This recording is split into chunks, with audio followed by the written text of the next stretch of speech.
Sur le vif, jusqu'à 18h. On fait le tour de l'actualité de chez nous avec Marie-Lou Saint-Onge et toute l'équipe.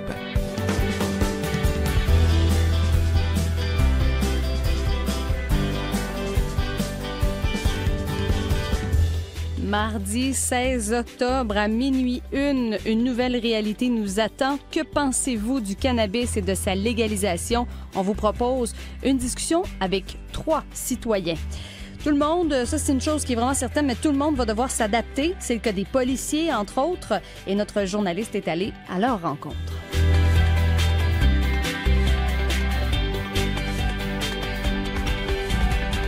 Ce soir, Mathieu, au Téléjournal, on va parler cannabis. Beaucoup de choses à dire encore à quelques heures de la légalisation. Oui, et on vous propose une entrevue avec le chef du service de police d'Ottawa, Charles Bordelot. Vous parlez de préparatifs pour les policiers. Je pense que vous allez trouver là la réponse à plusieurs de vos questions parce que ce que j'expliquais à M. Bordelot, c'est que la majorité des citoyens ne fument pas de cannabis, n'en fumeront pas plus demain matin, sauf que les gens ont peut-être peur de voir des conducteurs en état d'ébriété ou avec les facultés affaiblies plutôt sur les routes. Est-ce qu'il y en aura plus? Oui, c'est ce que nous répond le chef de police d'Ottawa. Il risque d'y avoir plus de conducteurs avec les facultés affaiblies. Alors, ça veut dire que les policiers devront intervenir davantage. Alors, on va décortiquer comment vont se faire ces opérations policières. Mais une chose, soyez certains que les policiers vont effectuer plus de barrages, comme vous voyez dans le temps des fêtes, par exemple, pour l'alcool au volant. Eh bien là, au cours des prochains jours, des prochaines semaines, il y aura ce genre d'opération, tant à Gatineau qu'à Ottawa, pour contrer, oui, l'alcool au volant, mais aussi surveiller le cannabis derrière le volant. Alors, entrevue avec la police d'Ottawa tout à l'heure. C'est à la télé de Radio-Canada à 18h. Merci Mathieu. Merci à vous. Il est 17h16. Vous savez, avec la légalisation qui arrive dans quelques heures maintenant, tout le monde a son idée là-dessus, tout le monde a son mot à dire. Et les conversations risquent d'être très intéressantes, soit lors du prochain souper de famille ou encore dans votre environnement de travail, parce que c'est un sujet qui va nous toucher tous en tant que société. C'est un changement à la société canadienne qui va clairement changer la donne. C'est un moment historique qu'on s'apprête à vivre aussi au pays. Et on voulait avoir cette discussion-là, non pas avec des experts, parce qu'on les a entendus au cours des derniers mois, dernières semaines et derniers mois, et on va continuer de les entendre, mais avec des citoyens, des gens qui, comme vous et moi, ont une opinion sur cette question-là. Avec nous, Alain Chénier, consultant en psychologie organisationnelle, retraité. Bonjour. Bonjour, madame. Carole Desforges, enseignante au secondaire, également retraitée. Bonjour. Bonjour. Et Bruno Ayagan Ayikoe, comptable. Bonjour. Bonjour. Bon, là, évidemment, la grande question, c'est de savoir quel est votre rapport avec le cannabis, pour qu'on sache un peu de quel côté vous êtes, sans parler de côté, mais où vous vous situez dans le spectre, finalement, des opinions liées au cannabis. Je serais tentée de commencer avec vous, Mme Desforges. Quelle est votre position, d'abord, sur le cannabis? Ma position, c'est que je suis super soulagée de la légalisation parce que je pense que c'est la maman, moi, de 3 enfants et la prof qui a travaillé avec des adolescents pendant 26 ans. Je pense que ça me rassure de savoir, tu sais, qui dit légalisation, on va dire un meilleur contrôle de la qualité. Puis je pense que ça me rassure beaucoup. Puis même avant, tu sais, je veux dire, quand c'était pas légalisé, je m'assurais de leur rappeler que c'est important que tu saches, tu sais, quand tu vas fumer, là, quand ça va arriver, parce que je pense que c'est important d'en parler. Il faut ouvrir ce dialogue-là. Faut pas juste espérer qu'ils ne toucheront pas si on n'en parle pas, là, mais je pense que c'est surtout ça qui est important. Puis je leur rappelais, assure-toi tout d'abord que tu sais c'est quoi tu vas prendre, avec qui tu es, puis sois bien entouré. D'avoir quand même quelques mesures de sécurité entourant la consommation. Monsieur Ayikoe, votre vision, vous, de la légalisation du cannabis? Je m'insurge totalement contre, parce que je ne pense pas que ce soit ce genre de choses qui vont aider la société, surtout nos enfants. Moi, je suis père de famille et je vois mal que la société dans laquelle nous vivons puisse légaliser des substances pareilles pour donner quels résultats. Je m'interroge encore. Monsieur Chénier? Moi, je suis pour. C'est pas ce que je disais, là. Bruno, on serait avec des points de vue différents. On parle de légalisation. Moi, ce qui est plus intéressant pour moi, plus important, c'est la décriminalisation. Puis je comprends là aussi la problématique.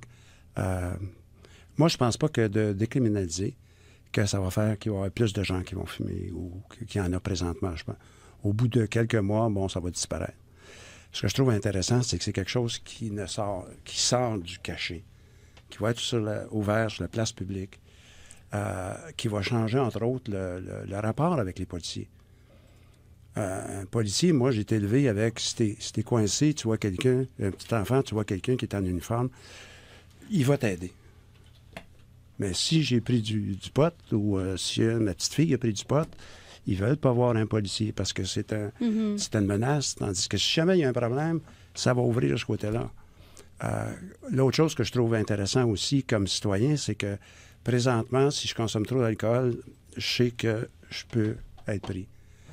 Là, moi, ça me rassure de savoir que les drogues vont être touchées aussi. Lorsqu'on parle de la position par rapport à la légalisation du cannabis, il y a beaucoup du passé. Je vous écoute et vous faites des références à votre passé. Monsieur Ayikoé, vu que vous êtes le seul en studio, parce que vous êtes loin d'être le seul, mais qui n'est pas très chaud à l'idée de cette légalisation, qu'est-ce qui, dans votre passé, dans votre vécu, fait en sorte que vous adoptez cette position-là? Bien, je vais partir de l'expérience la plus récente. C'est comme, moi j'habite dans le Stanley Hill et il y a un bus stop, un arrêt de bus devant ma porte. Et je vous dis, chaque soir que je reviens, que ce soit du sport ou bien du travail, il y a un jeune ou bien des jeunes qui fument dans l'arrêt d'autobus. Et pourtant, on va me dire que c'est pas encore légalisé. Donc, imaginez que c'est légalisé. C'est comme vulgariser la chose et chacun peut se permettre d'en faire usage où il veut. On va me dire qu'il y a des restrictions, mais je suis vraiment désolé. Même si il y a des restrictions pour la cigarette, il y en a qui fument pareil là où il ne faut pas. Même des adultes, des ados, n'en parlons pas. Donc, moi, ça m'effraie. J'ai vraiment la peur au ventre que cette substance étant légalisée, les gens en feront un abus qu'on ne pourrait pas s'imaginer. Pensez-vous, et là je lance la question à tout le monde, mais pensez-vous que le fait qu'à minuit 1, le cannabis va être légal au Canada, qu'il va y avoir un changement dans la consommation? Moi, je pense pas. Pas du tout. Pas Non. tellement. Je pense qu'il va y avoir une espèce d'hystérie du début, là, de vouloir De s'en curiosité. procurer, puis dire « Ah, wow, je fais ça, je vais en chercher moi-même, puis je suis pas dans l'illégalité. » C'est comme moi, ça fait au moins 35 ans que j'ai pas pris un joint. Bon, la dernière fois, j'ai eu une mauvaise expérience, comme je racontais. J'ai partagé un joint avec 2 autres personnes, mais je sais pas ce qu'il y avait là-dedans. Mais j'ai perdu la cape. J'ai perdu le contrôle. Puis je voulais vraiment pas revoir ça. Là, okay. Voilà, en parlant, voilà un des dangers qui guette nos populations, surtout nos enfants, nos ados. On a beau interdire, on a beau limiter l'âge, mais par curiosité, vous venez de le dire, par curiosité, les enfants, les ados seront poussés, ne serait-ce que par un ami, un chum ou bien je ne sais pas, whatever. Faire comme les autres. C'est ça. Faire comme les autres. C'est Un le suivi, propre de l'adolescence. Et ça peut être fatal pour certaines personnes, pour certains enfants. Mais est-ce que ça vous rassure, M. Ayikoé, de savoir que le cannabis, il va y avoir un certain contrôle de la qualité puisque c'est légalisé? Ou si vous croyez au contraire que ce qui va se retrouver dans les mains des jeunes, ça va encore être la drogue illicite que l'on retrouve dans la rue? Mais ne pensez pas que parce que cette drogue est légalisée aujourd'hui, que les marchés noirs n'en produiront plus. C'est se leurrer. Au contraire. Alors, le jeune qui va, je ne sais pas, à la pharmacie ou bien dans une boutique pour s'en procurer, il y aura un autre qui va lui dire l'effet n'est pas pareil pour celui que j'achète sur le marché noir. Donc, imaginez tous les dangers qui guettent les ados, les enfants qui vont vouloir goûter à cette substance. Ça n'épargne pas les personnes âgées, les adultes. Alors, imaginez l'impact que ça peut avoir sur les ados. Monsieur Chénier, ça vous fait sourire? Oui, parce qu'il dit les personnes âgées. Ah. Je devrais dire les personnes matures. Mais, Carole, quand tu as dit au sujet des enfants, moi, je me rappelle une des brillantes interventions que j'avais eues avec ma fille quand elle avait à peu près une douzaine d'années. À un moment donné, de dire, si jamais tu veux prendre des choses, s'il te plaît, viens le prendre à la maison, puis je te garantis, je t'emmerderai pas. C'est mon genre de philosophie aussi. Ouais. Là. J'aimais mieux. J'en ai pas nécessairement consommé devant eux, mais je préférais de beaucoup que ça se fasse, qu'on en discute, puis qu'on en parle et de leur peur leurs expériences pour que je puisse les commenter puis mieux les diriger. Tu sais. Parce que quand on Mais parle... ça prend une belle ouverture aussi pour avoir cette discussion-là lorsque la substance est illicite. Est-ce que vous pensez que ça va faciliter la vie à certains parents qui n'avaient peut-être pas la même aisance à aborder ce sujet-là, le fait que ce soit légal? Je penserais que oui. Oui, M. Chénier? Moi, je pense que c'est comme la sexualité qui était un sujet tabou dans les familles à un moment donné. Moi, j'aborde le sujet de préservatif ou de contraceptif avec ma fille. Et j'ai aucune honte à lui parler de cela. Au contraire, je lui mets la puce à l'oreille. Et justement, dans nos écoles, heureusement que je suis un papa proactif. Elle est venue me dire un jour que papa, il y a quelqu'un qui a mis quelque chose dans sa boisson. Sa meilleure amie, parce que ma fille ne fume pas, on voulait l'amener d'une manière ou d'une autre à goûter à je ne sais pas quoi. Ouais. Donc c'est un danger qui guette nos enfants dans les écoles, dans la rue, et c'est très important qu'on s'y penche là-dessus. Mais Bruno, penses-tu qu'il va en avoir plus de ça maintenant que c'est légalisé? Moi, absolument. Moi, je dis non, là. Il y en a déjà beaucoup dans les écoles. C'est déjà là. Ouais. C'est déjà là. Il y a pour ça que plus. moi, le bout que j'aime, c'est sortons ça du noir, du cachet, mettons ça sur la table. Moi, je pense pas qu'il va en avoir plus. Mais en même temps, Bruno disait quelque chose. C'est pas parce qu'il va y avoir quelques magasins pour acheter du pot que les gens n'iront pas au coin de la rue. Exactement. Puis au coin de la rue, on n'a aucune idée qu'est-ce qu'il y a dedans. Tout à fait. Ça, c'était peurant. Peut-être pas moins que le pot, mais des autres affaires dont on en parle. Je suis d'accord quand tu dis qu'il faut le vulgariser, le sortir de sous la table.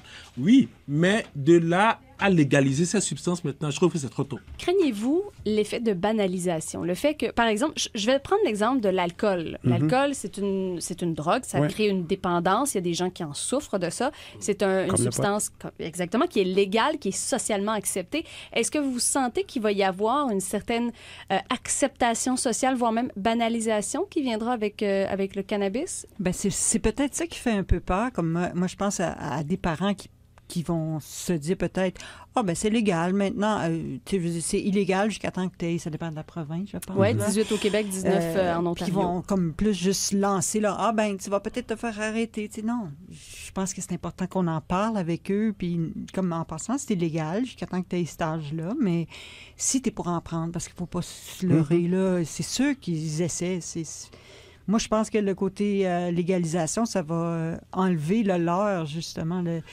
Ça peut être l'attrait, tu dis. L'attrait, c'est ce que je voulais dire, oui, pardonnez-moi. Le fait que ce ne soit pas illégal. Oui, parce que qui dit illégal égale ado? Je veux dire, ça va enlever le désir de rebeller. Transgresser les règles. Oui, c'est ça. N'oublions pas que... Ça va t'aider avec ta fille. Moi, ce que je crains, c'est que l'alcool n'a pas comment dirais-je? Il n'y a pas... Moi, je suis fumeur secondaire. OK? Quelqu'un qui prend l'alcool, ça n'a aucun effet sur moi.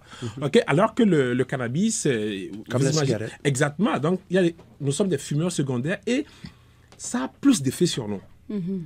Moi, je déteste la fumée. Donc, imaginez quelqu'un qui fume du pot à côté de moi et c'est pas évident. Chose certaine, ça va donner de belles discussions dans nos réseaux respectifs, que ce soit avec les membres de la famille ou encore les collègues de travail. Merci d'avoir participé à l'émission aujourd'hui. Je salue également votre courage et votre ouverture par rapport à ce sujet-là. Pour certains, ça demande du courage de parler publiquement de cannabis. D'autres parleront d'ouverture. Mais bref, je vous remercie d'avoir participé à cet exercice aujourd'hui. Bruno Ayagan Ayikoé, Carole Desforges, Alain Chénier.